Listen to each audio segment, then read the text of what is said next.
ভাইরা আমার মায়েরা লক্ষ্য করে শুনবেন, আজকে জগতের মধ্যে আমরা 60 বছর 70 বছর 80 বছর বেঁচে থাকি। আজকে 60 বছর 70 বছর বেঁচে থাকার জন্য আমরা যে টালি দিয়ে বাড়িখানা তৈরি করি, আমরা যে মার্বেল দিয়ে বাড়িখানা তৈরি করি, আমরা যে পাকা দিয়ে বাড়িখানা তৈরি করি, এই বাড়িখানা তৈরি করতে 6 বছর থেকে 7 বছর সময় লেগে যায়। আজকে সুন্দর করে যদি আরো তৈরি করি 10 বছর মিনিমাম সময় লেগে যায়। এত সুন্দর করে বাড়িখানা তৈরি করার পরে ওই বাড়িতে প্রবেশ করি। আচ্ছা বলেন 10 বছর যে বাড়িখানা তৈরি করতে সময় লাগবে, ওই 10 বছর আপনি বাঁচবেন কিনা কোনো গ্যারান্টি আছে? আচ্ছা, ওই 10 বছর বাঁচবেন কিনা গ্যারান্টি নাই। 10 বছর তো দূরের কথা, 10টা সেকেন্ড আপনি বাঁচবেন কিনা তার গ্যারান্টি না। আজকে যেই জগতে আপনি 60 বছর 70 বছর থাকবে, আপনার 10 বছর আপনি সময়টাকে কাজে লাগায়া মস্ত বড় একটা বাড়ি তৈরি করতে চান, যেখানে আপনি 60 বছর 70 বছর থাকবেন। আর যেই কবরে আপনি যাবেন, ওই কবরটা তৈরি করতে মিনিমাম 30 মিনিট থেকে 1 ঘন্টা লাগে। ওই কবরে আপনাকে সারা অমর ভর থাকতে হবে। আজকে জগতের মধ্যে যেই চেহারা নিয়ে তুমি ঘোরো, আজকে জগতের মধ্যে যে স্বর্ণ নিয়ে তুমি ঘোরো, আজকে জগতের মধ্যে যে টাকার বড়াই তুমি দেখাও, এমন একটা দিন আসবে, এমন একটা সময় আসবে, সেই সময় তোমার টাকার বড়াই থাকবে না, সেই সময় তোমার চেহারার বড়াই থাকবে না, সেই সময় তোমার যৌবনের বড়াই থাকবে না, সেই সময় তোমার রক্তের গরম থাকবে না, সেই সময় তোমার একটা কথাই মনে আসবে, হায় রে সারা জীবন আমি কি করিলাম। বাবাজি ভাইরা, একটা সময় আসবে যে সময় আপনি মনে মনে চিন্তা করবেন, আল্লাহ গো আমাকে পুনরায় একটা সময় দেওয়া হোক, পুনরায় আমাকে একটা টাইম দেওয়া হোক, আমি আল্লাহ তোমার ইবাদত বান্দেগি করব, পুনরায় আমাকে একটা সময় দেওয়া হোক, আমি আল্লাহ তোমার উপাসনা করব। আল্লাহ বলে, বান্দারে তোমাকে একবারই আমি সময় দিয়েছিলাম, সেই সময়টা তুমি মেইনটেনেন্স করো না, তোমাকে পুনরায় দ্বিতীয়বার আর সময় দেওয়া হবে না। কবরে প্রথম রাত্রি কেমন হবে আমাদের, কবরে প্রথম দিনটা আমাদের কেমন হবে, কবরে যখন আপনাকে শুইয়ে দেওয়া হবে, কবরে মন কান্নাকে আসিয়া 3টা প্রশ্ন করবে, তোমার রবকে, তোমার ধর্মকে, তোমার নবীকে। আপনি যদি প্রশ্নটার উত্তর দিতে পারে, ওই আপনার পুলসিরাত পার হয়ে যাবে, মিজানের পাল্লা আপনারা নেকের পাল্লা ভারী হয়ে যাবে। আজকে হাউজানের পানি, হাউজে কাউসারের পানি পান করবে। আর 3টা প্রশ্নের উত্তর যদি দিতে না পারে, ডান দিকের মাটি বাম দিকের মাটি আপনাকে এমন করে চাপ দেবে, আপনার হাড় হাড্ডি গুলা আটার মতো পিসাই করে দিবে। জোরে বলেন সুবহানাল্লাহ। এত যন্ত্রণা, এত কষ্ট কেমন করে সহ্য করবি রে মা? আজকে জগতের মধ্যে শীতের দিনে ঠান্ডার সময়ে আজকে ফজরের নামাজ তুমি আদায় করতে পারো না, আজকে শীতের দিনে তুমি ঠান্ডার জন্য ঠান্ডা পানি দিয়ে উজু বানাতে পারো না, আজকে গরমের দিনে ঘরের মধ্যে রাত্রি বেলায় রাত্রি 12টার পরে তাহাজ্জুদের নামাজ তুমি আদায় করতে পারো না, আল্লাহর দরবারে তুমি দোয়া করতে পারো না। আজকে গরমের ভয়ে, ঠান্ডার ভয়ে আমার নবী বলে, এই আমার উম্মত উম্মতিরা শোনো, আজকে জগতের শীত তোমাদের কাছে কিছুই নয়, আজকে জগতের গরম তোমাদের কাছে কিছুই নয়। যদি তুমি এই জগতের ঠান্ডা শীত যদি সহ্য করতে না পারো, কিয়ামতের দিন ওই জাহান্নামের আগুন কেমন করে সহ্য করবে? জাহান্নামের আগুন বড় ভয়াবহ আগুন, যে আগুনে আপনাকে নিক্ষেপ করলে 70 বছর জাহান্নামের আগুনে পড়তে সময় লাগে। জোরে বলে সুবহানাল্লাহ। ও বাবাজি ভাইরা, মওত কাকে বলে, মওত আমাদের কেমন হবে? একবার আমার নবী পাক সাল্লাল্লাহু তাআলা আলাইহি ওয়াসাল্লামের সাহাবী গিয়ে বললেন, ইয়া রাসূলুল্লাহ, ইয়া হাবিবাল্লাহ, নবী গো আজকে মানুষ যখন ইন্তেকাল করবে, নবী গো মানুষের কি আঘাত যন্ত্রণা ব্যথা বেদনা হবে? নবী আমার বলে, এই আমার সাহাবীরা শুনে নাও, শুনে না, একটা উটকে হালাল না করিয়া ওই উটের চামড়া গুলোকে চাকু দিয়ে তখন যখন তুমি ছিলবে, একটা উট চামড়া ছিলার যতটা ব্যথা অনুভব করবে, একটা নয়, 2টা নয়, 4টা নয়, 5টা নয়, 10টা নয়, 20টা নয়, 30টা নয়, 80টা উটের চামড়া ছিলিয়া যতটা 80টা উট ব্যথায় ব্যথিত হবে, একটা মানুষের যখন জান কবজ হবে কতটা ব্যথা অনুভব করবে। জোরে বলেন সুবহানাল্লাহ। বাবাজি ভাইরা, মানুষ যখন মারা যায় কুল পাতা গরম জল দিয়ে গোসল কেন দেওয়া হয়? কুল পাতা গরম জলে গোসল এই জন্য দেওয়া হয়, আপনার যখন মৃত্যু ঘটবে, ইসরাইল আলাইহিস সালাম আপনার জীবনটাকে, আপনার প্রাণটাকে যখন নিয়ে যাবে, আপনার শরীরটা ব্যথায় ব্যথিত হয়ে থাকবে, ওই গরম জল দিয়ে যখন আপনার শরীরটা আপনার ধৌত করে দিবে, অনেকটা ব্যথা থেকে আপনি আরাম পেয়ে যাবে। বাবাজি ভাইরা, আমার সাহাবায়ে কেরামগণ আমার নবী মুস্তাফা সাল্লাল্লাহু তাআলা আলাইহি ওয়াসাল্লামকে বলে, ইয়া রাসূলুল্লাহ, ইয়া হাবিবাল্লাহ, নবী গো, তবে প্রত্যেকটা বান্দা বান্দির এই রকম কি কষ্ট হবে? আমার নবী মুস্তাফা সাল্লাল্লাহু তাআলা আলাইহি ওয়াসাল্লাম বলে, এই আমার সাহাবীরা, যারা মুমিন হবে, মুত্তাকি হবে, যারা সালিহিন হবে, সালিহা হবে, তাদের এমন ভাবে জানটা কবুল হবে, জ্বালা যন্ত্রণা ব্যথা বেদনা তো দূরের কথা, তারা তাদের মওত হয়ে যাবে, তারা জানতেও পারবে না। জোরে বলেন সুবহানাল্লাহ।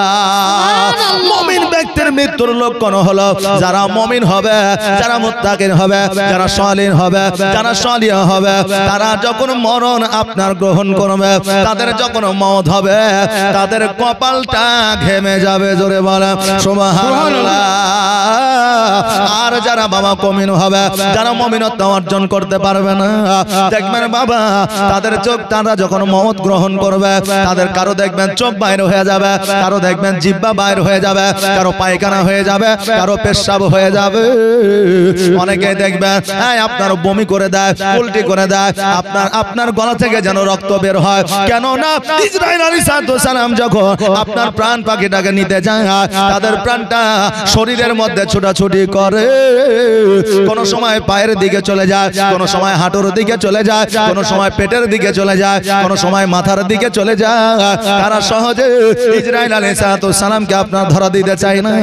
এই জন্য আমাদের অঙ্গ প্রত্যঙ্গ যেই সমস্ত জায়গাগুলো দিয়ে আমাদের অক্সিজেন আপনার নেওয়া দেওয়া হয়, যেই সমস্ত জায়গাগুলো দিয়ে হাওয়া বাতাস আপনার বের হয়, ওই সমস্ত জায়গাগুলোর মধ্য দিয়ে ইসরাইল আলাইহিস সালাম জান প্রাণ খানাকে বের করে নিয়ে আসে।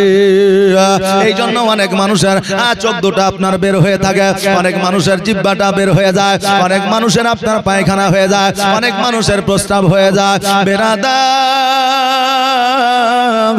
মওতের এত যন্ত্রণা রে বাবা, মওতের এত যন্ত্রণা একজন মানুষ সহ্য করতে পারবে না। আল্লাহ তাবারাক তাআলা আল কোরআনুল মাজিদের মধ্যে ঘোষণা করলেন, খলিকাল ইনসানু দাইফা। আল্লাহ বলে, বান্দারে, আমি তোমাদের জগতের মধ্যে অতি দুর্বল করে পাঠিয়েছি, একটা সময়সীমা লিপিবদ্ধ করে দিয়ে পাঠিয়েছি। তোমাদের সময়সীমা যখন সমাপ্ত হয়ে যাবে, তোমাদের সময়সীমা যখন শেষ হয়ে যাবে, আমি আল্লাহ তোমাদের মওত ঘটাবো। মওত এমন একটা জিনিস রে বাবা, আপনি যেই জায়গায় লুকান না কেন, যেই জায়গায় যান না কেন, ইসরাইল আলাইহিস সালাম হাজির হয়ে যাবে। বেরাদার, আজকে আমি মাওলানা পিয়ারুল তো দূরের কথা, আজকে আপনি তো দূরের কথা, আজকে বিজ্ঞান তো দূরের কথা, আজকে ডাক্তার তো দূরের কথা, আজকে মাস্টার তো দূরের কথা, আজকে প্রফেসর তো দূরের কথা। আগের যুগে কত রাজা বাদশাহ এই মওত থেকে বাঁচার জন্য সিন্ধুক তৈরি করেছে, সমুদ্রের তলে ঘর তৈরি করেছে, আজকে তারা রাজবাড়ি গুপ্ত ঘর তৈরি করেছে, কিন্তু তবু মওতের হাত থেকে ছাড় পায়নি, কিয়ামত পর্যন্ত ছাড় পাওয়া যাবে না। অবহেলায় দিন কাটাইলি রে বান্দা, অলসতায় দিন কাটাইলি, একবার আল্লাহর উপাসনা করলি না। বাবাজি ভাইরা, আপনি বলবেন আমি তো মারা যাব, আমি কষ্ট কেমন করে বুঝতে পারবো? আমি মারা গেলে আমার যা কষ্ট হবে আমি বুঝতে পারবো, লোকে তো বুঝতে পারবে না, মানুষ তো বুঝতে পারবে না। বাবাজি ভাইরা, আজকে থেকে বহুদিন আগে অর্থাৎ 2000 সালে আপনার আমাদের এলাকায় যখন যখন বন্যা এসেছিল, কালোখালীর বাঁধ যখন ভেঙেছিল, কত সন্তান ওই পানিতে আপনার ভেসে গিয়েছিল, কত বাপ ওই পানিতে ভেসে গিয়েছিল, কত মা ওই পানিতে ভেসে গিয়েছিল, কত বাপ মা কত বান্দা বান্দি ঘর ছাড়া হয়েছিল, কত জমি জায়গা ছাড়া হয়েছিল। সন্তানকে হাড়ির মধ্যে ঢুকাইয়া মা সাঁতার দিয়া সন্তানকে পানির মধ্যে দিয়ে নিয়ে যাইতে যাইতে এমন ভাবে একটা স্রোত আসে, সন্তান যেন হাড়ির সঙ্গে যেন ডুবে যায়। মা জননী ওই সন্তানের হাত কানা পাকড়াও করেছে, সন্তানকে লইয়া মা যেন সাঁতার কাটতে পারে না, মা যেন সন্তানকে উঠাইয়া মা যেন আপনার পানির থেকে উঠে আসতে পারে না। মা চিন্তা করলো, আল্লাহ গো, আজকে যদি সন্তানকে আমি বুকে আঁকড়ে ধরে থাকি, আমিও বাঁচতে পারবো না, আমার সন্তানও বাঁচতে পারবে না। মা চিন্তা ভাবনা করিয়া ওই সন্তানের হাত কানা ছেড়ে দিল, নিজের মা নিজের চানখানা প্রাণখানাকে নিয়ে বাঁচাইল। বলেন ওই মায়ের বুকের মধ্যে সন্তানের মৌতের বেদনা কতটা ছিল। মা একজন মা বুঝতে পারে, যখন শিশু সন্তান যুবক সন্তান যখন ইন্তেকাল করে, বাপ যখন সন্তানের লাশটাকে কাঁধে করে নিয়ে যায়, সারা পৃথিবী বাপের কাঁধে উঠেছে, এটা ওই বাপ যেন বুঝতে পারে। আহারে সন্তানের মায়া মমতা একমাত্র বাপ মায় বোঝে। একটা সন্তানের যদি আপনার হাতখানা যদি আপনার আছড়ে যায়, পাখানা যদি একটু কোন রকম ভাবে ব্যথা ব্যতীত হয়, মা বাবার রাত্রি বেলায় ঘুম আসে না। একটু আঘাত লাগার কারণে বাপ মা যদি ব্যথা বেদনা যন্ত্রণা পায়, যার আঘাত লেগেছে সে কতটা ব্যথায় ব্যতীত হইতে পারে। বেরাদার, আজকে আমরা জগতের মধ্যে আরাম করে আমরা চলাফেরা করতে আছি, কিন্তু আমরা মওতকে স্মরণ করি না। নবী আমার বলে, উম্মাত উম্মাতিরা, আজকে তোমরা প্রতিনিয়ত প্রতিদিন 70 বার করে যদি মওতকে স্মরণ করতে পারো, আমার আল্লাহ তাবারাক তাআলা তোমাকে শহীদের দরওয়াজা দান করবে। জোরে বলুন সুবহানাল্লাহ। বাবাজি ভাইরা, এক মৌলভী সাহেব বলেছে যে যখন বাড়ি যাবে তখন মহিলাদেরকে সালাম দিবে, মা যদি থাকে সালাম দিবে, বোন যদি থাকে সালাম দিবে, বিবি যদি থাকে সালাম দিবে। কোথা থেকে? বাড়ির বাইরে থেকে। কি বলে? বলে আসসালামু আলাইকা ইয়া আহলাল বাইত। যদি বাড়ির মধ্যে মা যদি বিপর্দায় থাকে, কন্যা যদি বিপর্দায় থাকে, যদি বোন যদি বিপর্দায় থাকে, বুঝতে পারবে আমার ভাই এসেছে বা আমার আব্বা এসেছে বা আমার চাচা এসেছে, তাহলে সে পর্দা করবে না। কি বলে? এই জন্য সালাম দিতে বলেছে যে মহিলাদেরকে অবশ্যই সালাম দিবে। এইদিকে যুবকেরা কি করেছে বললেন, ওই জিয়াগঞ্জ কলেজের গেটে যে দাঁড়িয়েছে, যত বেটি ছেলে বার হয়েছে সবকে বলছে আসসালামু আলাইকুম। যে বলেছে বেটি ছেলেকে সালাম দিও, ও নিজের বাড়িতে বাপ মা খালা ফুফুকে সালাম না দিয়ে কলেজে যে বেটি ছেলেকে সালাম দিচ্ছে। আর বুঝলেন যত বেটি ছেলে সব চটির বাড়ি বুঝলেন ওকে ভালো করে দাবাইছে। এখন মৌলভী সাহেব কাছে বলছে, হুজুর আপনি যে বললেন যে মেয়েদেরকে সালাম দিতে হবে, তা আমি যে সালাম দিলাম তো মার খেলাম। বলে কি করেছো? বলে কলেজে যে সব মেয়ে ছেলেকে সালাম দিয়েছি। বলে তোমাকে আরো মারেনি, এই তোমার কপাল। যে তোমাকে আরো মারেনি, এই তোমার কপাল। সালাম দেওয়ার একটা জায়গা আছে বাবা, কথা বুঝলেন কিনা? একজন বাপ আমার মাদ্রাসায় ছোট্ট ছেলেকে ভর্তি করেছে। এখন ভর্তি করে বলছে, ওর মা বলছে ছেলেটাকে নিয়ে এসো গা, ঠান্ডার দিনে শীতের পিঠা করবো তো খাওয়াবো। তো এবার ছেলেটাকে নিয়ে আসতে গেছে, বাপের পেশাব চাপাইছে। এবার বলছে বেটা একটু দাঁড়া, আমি পেশাব করে নি। এবার যখন পশ্চিম দিকে ঘুরে পেশাব করতে এসে বলছে আব্বা ওই দিকে পেশাব করে না। বলছে কেন রে বেটা? বলছে ওই দিকে কাবা ঘর আছে, হ্যাঁ ওই দিকে মুখ করে আমরা নামাজ পড়ি। আবার যখন অন্য দিকে পেশাব করতে এসেছে তো বলছে এই দিকে পেশাব করে না। বলে কেন? বলছে এই দিকে আমার পীর সাহেবের কবর আছে। আবার যখন অন্যদিকে ফিরে পেশাব করতে এসে তো বলছে ওই দিকে ফিরে পেশাব করে না। বলছে কেন? তো বলছে যে এই দিকে আমার দাদির কবর আছে। আবার যখন অন্যদিকে পেশাব করতে এসে বলছে এই দিকে ঘুরে পেশাব করে না। বলছে কেন রে? তো বলছে এই দিকে আমার পীর সাহেবের খাদেমের কবর আছে, বুঝলে? তো বলছে যে ঠিক আছে, তাহলে এদিক ওদিক সেদিক পূর্ব পশ্চিম উত্তর দক্ষিণ কোনো দিকে যখন পেশাব করতে পারে তো কোনো তো দিক নাই, তাহলে কি করবো? তো গাছের ঝাড়ে যায়। তো বলছে আব্বা ওই দিকে পেশাব করে না। বলছে কেন? তো বলছে গাছের তলায় পেশাব করতে হয় না, গাছের তলায় পেশাব করতে হয় না। তো বলছে তোর নিয়ম আর পালন করা যাবে না, আমাকে আর বলিস না। বলছে কেন? তো বলছে এমনি হয়ে গেছে। মানে আমাকে আর অর্ডার করিস না, মানে ওই পূর্ব পশ্চিম উত্তর দক্ষিণের দরকার নাই, আমার এমনি পেশাব হয়ে গেছে। পেশাব কতদিন থেমে থাকবে বাবা? তো একটা প্রত্যেকটা জিনিসের একটা সময় আছে, একটা সীমা আছে। সীমা যখন অতিক্রম করে যাবেন তখন সেই আপনার কোনো না কোনো একটা দুর্ঘটনা ঘটবে। জালালউদ্দিন সৈয়দী রহমাতুল্লাহ আলাইকে জিজ্ঞাসা করলে, হুজুর 20 কি জিনিস, 20 কি জিনিস? তো জালালউদ্দিন সৈয়দী রহমাতুল্লাহ আলাই বললেন যে মানুষ যেটা ব্যবহার করে যখন অতিরিক্ত ব্যবহার হয়ে যায় ওটাই হচ্ছে 20। জোরে বলেন সুবহানাল্লাহ। যখন অতিরিক্ত হয়ে যায় ওটাই হচ্ছে 20। এটা জালালউদ্দিন সৈয়দী রহমাতুল্লাহ আলাই কত সুন্দর কথা বললেন। বাপজি ভাইরা, আমার মায়েরা, আজকে আমার নবী মুস্তাফা সাল্লাল্লাহু তাআলা আলাইহি ওয়াসাল্লাম গত 27 তারিখে মেরাজের রাত্রিতে নবী আমার ঊর্ধ্ব গমনে গিয়েছিলেন, আর 5 ওয়াক্ত নামাজ আর 1 মাস রোজা নিয়ে এসেছিলেন নাকি বলে। তো এই রাত্রিতে আল্লাহ তাবারাক তাআলা আপনার এই 5 ওয়াক্ত নামাজ আর 1 মাস রোজাকে ফরজ করেছেন। জোরে বলেন সুবহানাল্লাহ। আমরা ওয়াজের মাধ্যমে বলে থাকি মেরাজের রাত্রিতে আমার নবী মুস্তাফা সাল্লাল্লাহু তাআলা আলাইহি ওয়াসাল্লাম ঊর্ধ্ব গমনে গিয়েছিলেন। নবী আমার জান্নাত দর্শন করেছেন, জাহান্নাম দর্শন করেছেন। নবী আমার আল্লাহর পয়গম্বরকে দর্শন করেছেন। নবী আমার আল্লাহ পাক রব্বুল আলামিনের আপনার ফেরেশতা বর্গকে দর্শন করেছেন। এমন কি আমার দয়ার নবী মুস্তাফা সাল্লাল্লাহু তাআলা আলাইহি ওয়াসাল্লাম আমার আল্লাহ তাবারাক তাআলার সঙ্গে দিদার করেছেন। জোরে বলেন সুবহানাল্লাহ। বাবাজি ভাইরা, আমার নবী মুস্তাফা সাল্লাল্লাহু তাআলা আলাইহি ওয়াসাল্লাম জান্নাত দর্শন করে না, জাহান্নাম দর্শন করে না। আমার নবী মুস্তাফা সাল্লাল্লাহু তাআলা আলাইহি ওয়াসাল্লাম আল্লাহর ফেরেশতাদের দর্শন করে না। আমার নবী মুস্তাফা সাল্লাল্লাহু তাআলা আলাইহি ওয়াসাল্লাম ইব্রাহিম আলাইহিস সালামকে দর্শন করে না, ইউসুফ আলাইহিস সালামকে দর্শন করে না, ইয়াকুব আলাইহিস সালামকে দর্শন করে না। আপনি বলবেন হুজুর গো, আমরা ইতিহাসের পাতায় দেখেছি নবী আমার জান্নাত জাহান্নাম পুলসিরাত মিজান আপনার দর্শন করেছে, আপনি বলছেন দর্শন করে না। নবী মুস্তাফা সাল্লাল্লাহু তাআলা আলাইহি ওয়াসাল্লাম যখন জগতের মধ্যে ছিল, নবী আমার বলেছিলেন যে আমি ঊর্ধ্ব গমনে যাব, মেরাজে যাব, এই কথা বলেছিলেন। আমার নবীজিকে ডাকা হয়েছিল। কোনটা? জি, আমার নবীজিকে ডাকা হয়েছিল। এই জন্য বাবাজি ভাইরা, আমার নবী মুস্তাফা জান্নাত দর্শন করে না, জান্নাতে আমার নবীজিকে দর্শন করেছে। জোরে বলেন সুবহানাল্লাহ। জাহান্নাম আমার নবীজিকে দর্শন করেছে। আজকে আল্লাহর পয়গম্বর ইয়াকুব আলাইহিস সালাম, ইব্রাহিম আলাইহিস সালাম, ইসমাঈল আলাইহিস সালাম আমার নবীজিকে দর্শন করেছে। জোরে বলেন সুবহানাল্লাহ।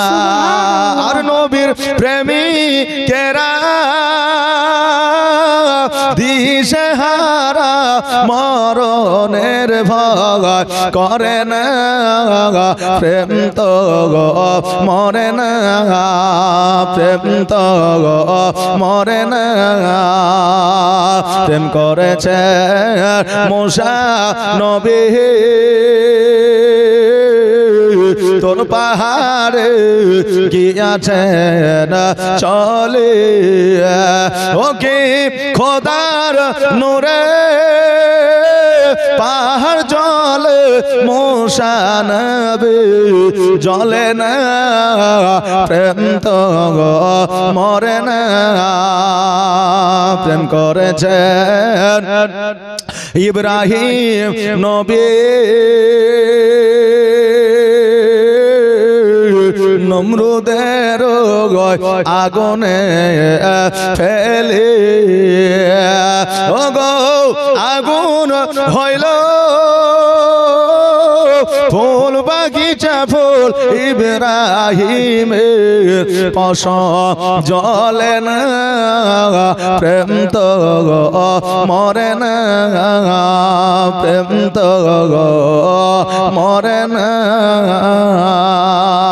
আল্লাহুম্মা সাল্লি আলা সাইয়্যিদিনা মাওলানা মুহাম্মদ ওয়া আলা আলি সাইয়্যিদিনা মাওলানা মুহাম্মদ। ও বাবাজি ভাইরা আমার মায়েরা, আমার নবী মুস্তাফা সাল্লাল্লাহু তাআলা আলাইহি ওয়াসাল্লাম মেরাজের রাত্রিতে মেরাজ কমপ্লিট করে যখন জগতের মধ্যে আসলে আমার নবী মুস্তাফা সাল্লাল্লাহু তাআলা আলাইহি ওয়াসাল্লামের সাহাবীরা জিজ্ঞাসা করে, ইয়া রাসূলুল্লাহ, ইয়া হাবিবাল্লাহ, নবী গো, আপনি জান্নাত দর্শন করেছেন, জাহান্নাম দর্শন করেছেন, নবী গো, জান্নাতে মানুষ বেশি আছে না জাহান্নামে বেশি আছে? নবী আমার বলে, সাহাবীরা শোনো রে, জান্নাতের চাইতে মানুষ বেশি জাহান্নামের মধ্যে আছে। জোরে বলেন সুবহানাল্লাহ। নবী আমার বলে, সাহাবীরা শোনো রে, তবে জাহান্নামের মধ্যে পুরুষের চাইতে নারীরা বেশি জাহান্নামে আছে। সাহাবীরা বলে, ইয়া রাসূলুল্লাহ, ইয়া হাবিবাল্লাহ, নবী গো, পুরুষের চাইতে নারীরা বেশি বেশি করে আল্লাহর উপাসনা করে, নারীরা বেশি বেশি করে নামাজ পড়ে, নারীরা বেশি বেশি করে রোজা রাখে, নারীরা বেশি বেশি করে দান খায়রাত করে। একটা বাড়িতে যখন ফকির মিসকিন যায়, পুরুষে ভিক্ষা দেয় না, মহিলারা দেয়। কে দেয়? মহিলারা দেয়। দান খায়রাত মহিলারা করে। রমজান মাসের আগে সবে মেরাজে আপনার নফল ইবাদত আছে, এই নফল ইবাদত পুরুষের চাইতে নারীরা বেশি করে। সবে বরাতে নফল ইবাদত পুরুষের চাইতে নারীরা বেশি করে। বেরাদার, কুরবানিতে যে রোজা রাখতে হবে, ওই রোজাটাও আমার মা বোনেরা রাখে।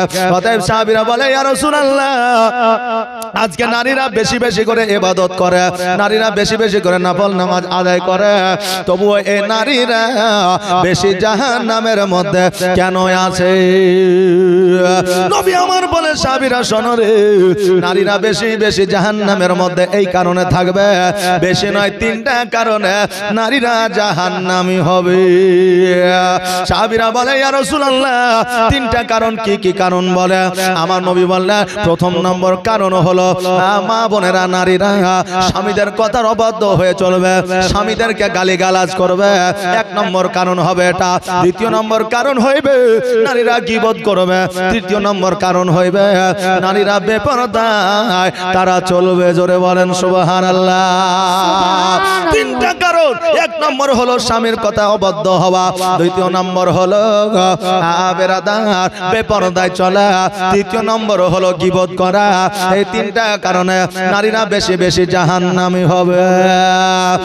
বেরাদার, এই পবিত্র রমজান মাসে যারা বাবা ইবাদত করলো, যারা রমজান মাসে রোজা রাখলো, যারা বাবা তারাবি পড়লো, এদের চাইতে বড় ভাগ্যবান আর জগতের মধ্যে কেউ রইল না।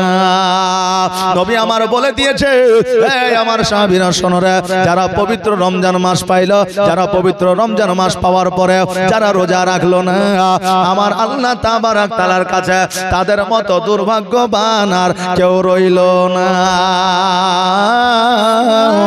তবে বাবাজি ভাইরা, আমার যুবক ভাইদেরকে বলবো, যতই পবিত্র রমজান মাসে রোজা রাখো না কেন, যতই তুমি দান করো না কেন, যতই ইবাদত করো না কেন, তোমার পিতামাতাকে যদি সম্মান যদি না দাও, তোমার পিতামাতার যদি খিদমত না করো, তোমার পিতামাতার যদি কথাবার্তা না শোনো, তোমার কোনো ইবাদত আল্লাহর দরবারে কবুল হবে না। মা বোনেরা গো, আজকে আপনি পবিত্র রমজান মাসে 30টা রোজা করলে, 30টা রোজা করার পরে ওই 30 দিনের মধ্যে একদিন আপনার স্বামীর কথা শোনেন না, স্বামীর কথার অবাধ্য হয়ে যায়। এই একদিন একটা সময়ে স্বামীর কথার অবাধ্য হওয়ার কারণে আপনার কোনো ইবাদত রমজান মাসে রোজা আল্লাহর দরবারে কবুল হবে না। এই জন্য স্বামীর কথা অবাধ্য হবেন না। স্বামী যেমনই হোক না কেন, আল্লাহ তাবারক তাআলা একজন বিবিকে স্বামীর পায়ের তলে জান্নাত দিয়েছে। জোরে বলেন সুবহানাল্লাহ। বিবিকে স্বামীর পায়ের তলে জান্নাত দিয়েছে। আপনি বলবেন, হুজুর গো, আমার স্বামীর কথা শুনলাম না ঠিকই, কিন্তু রমজান মাসে রোজা করলাম, ফরজ রোজা করলাম, এই ফরজ রোজা করার পরে আমার রোজা কেন কবুল হবে না? আসেন মা বোনেরা, একটা ওয়াকিয়া শুনালে, আমার নবী মুস্তাফা সাল্লাল্লাহু তাআলা আলাইহি ওয়াসাল্লামের একজন আবু সাল্লাম নামে একজন নবী মুস্তাফা সাল্লাল্লাহু তাআলা আলাইহি ওয়াসাল্লামের আপনার সাহাবী ছিলেন। ওই সাহাবী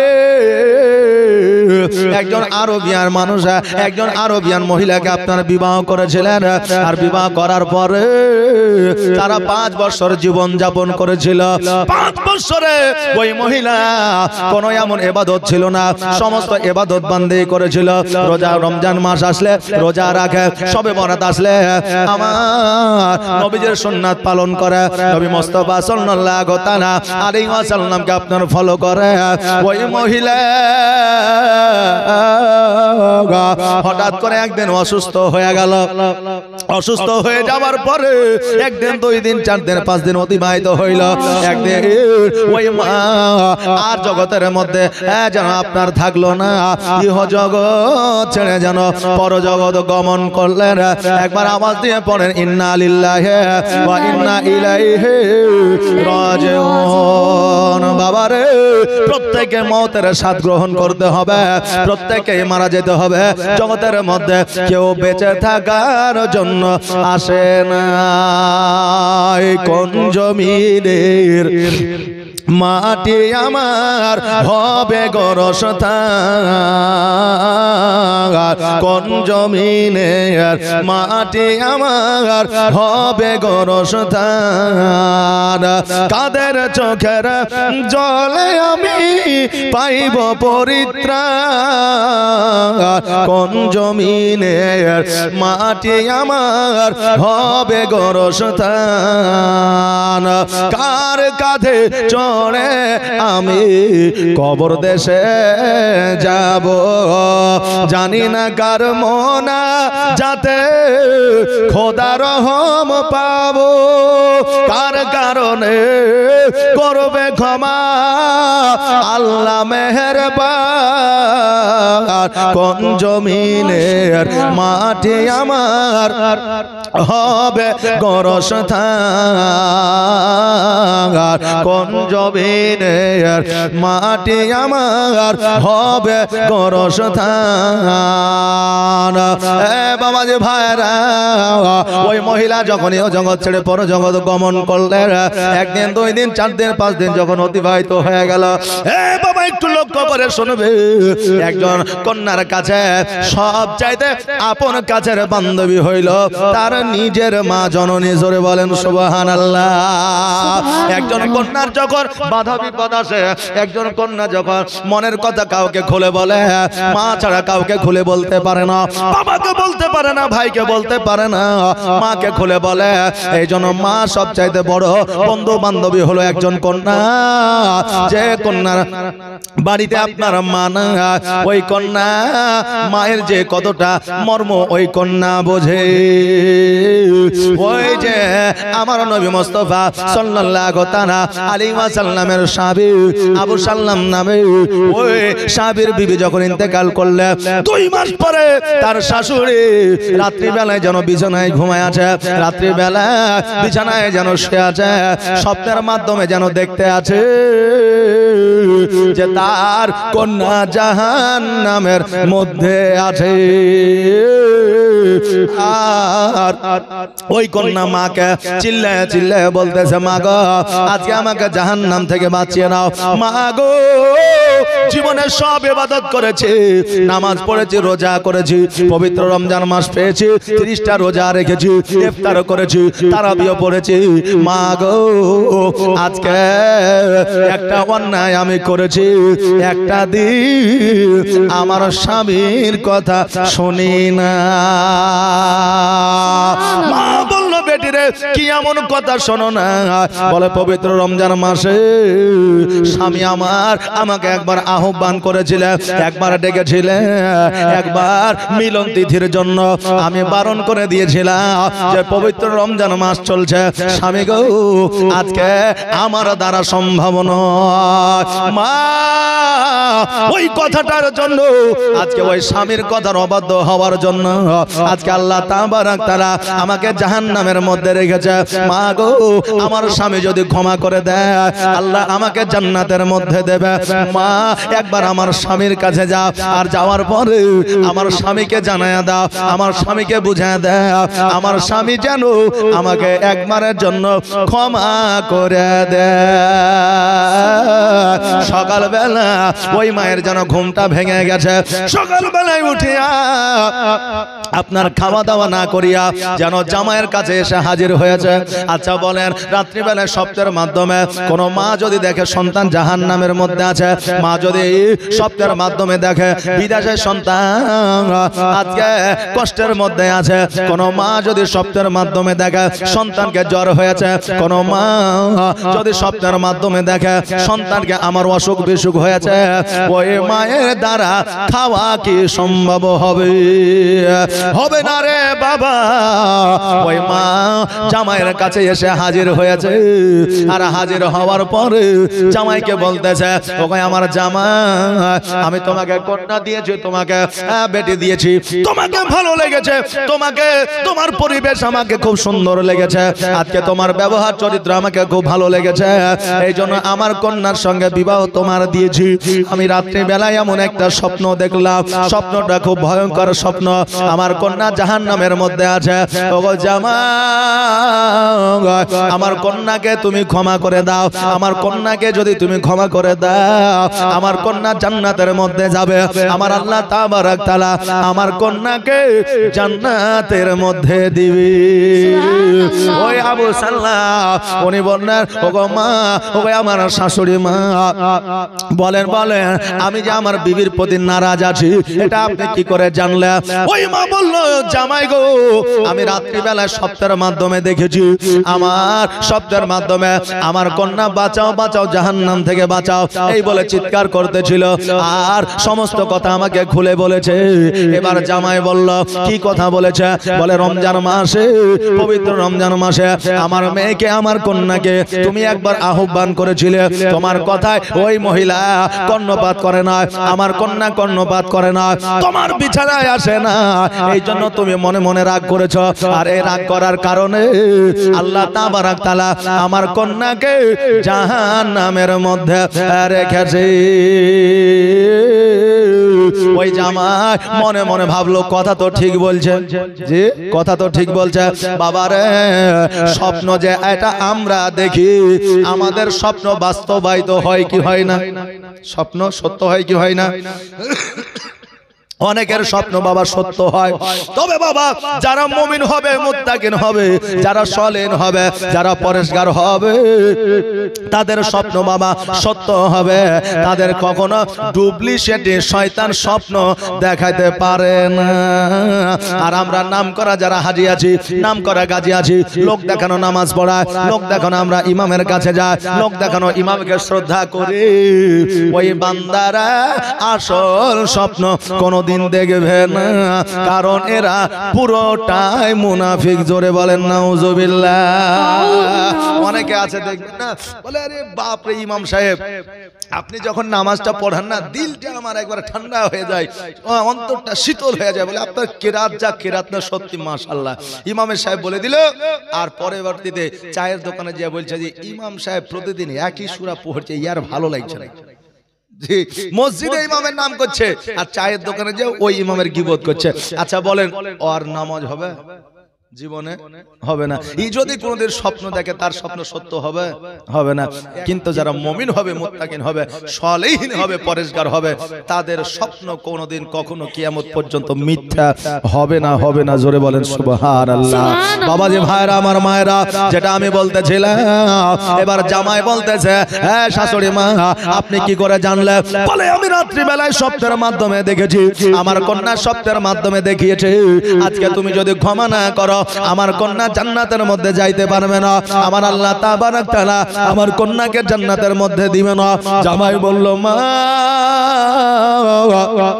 সেই দিন তোমার কন্যা আমার কথা শোনে না, আমার কথাও অবাধ্য হয়েছে, এই জন্য তোমার কন্যার প্রতি আমার একটু আবেগ আছে, আপনার কন্যার উপরে আমার একটু রাগ আছে, এই ক্ষমা আমি কিয়ামত পর্যন্ত করতে পারবো না। এবার মা জামাইকে বারবার যখন বুঝায় বলল, ক্ষমা করলো না, এবার ওই মা জননী বাড়িতে যাওয়ার পরে কিছুক্ষণ চিন্তা ভাবনা করার পরে চিন্তা করে কোথায় যাব কোথায় যাব, এক পা দুই পা করতে করতে আমার নবী মুস্তাফা সাল্লাল্লাহু তাআলা আলাইহি ওয়াসাল্লামের কাছে পৌঁছেছে। আমার নবীকে বলে, ইয়া রাসূলুল্লাহ, ইয়া হাবিবাল্লাহ, নবী গো, আমি রাত্রি বেলায় একটা স্বপ্ন দেখিলাম, আমার যে কন্যা হযরত আবু সাল নামে বিবি যে ইন্তেকাল করেছে, আজকে জাহান্নামের মধ্যে আছে। আল্লাহ গো, আজকে আমার জামাই যদি তার বিবিকে ক্ষমা না করে, আমার আল্লাহ তাবারক তাআলা জান্নাতে দিবে না। নবী আমার বলে, সাহাবীরা রে, আবু সাল্লামকে একবার ডেকে নিয়ে আসো, আমি তার সঙ্গে কথা বলতে চাই। নবী মুস্তাফা সাল্লাল্লাহু তাআলা আলাইহি ওয়াসাল্লামের সাহাবাকে যখন আপনারা ডেকে নিয়ে আসলো, আমার নবী বলে, এ সাহাবী শোনো রে, আজকে তোমার বিবিকে নাকি ক্ষমা করতে পারছো না, আজকে তোমার বিবিকে নাকি ক্ষমা করো না।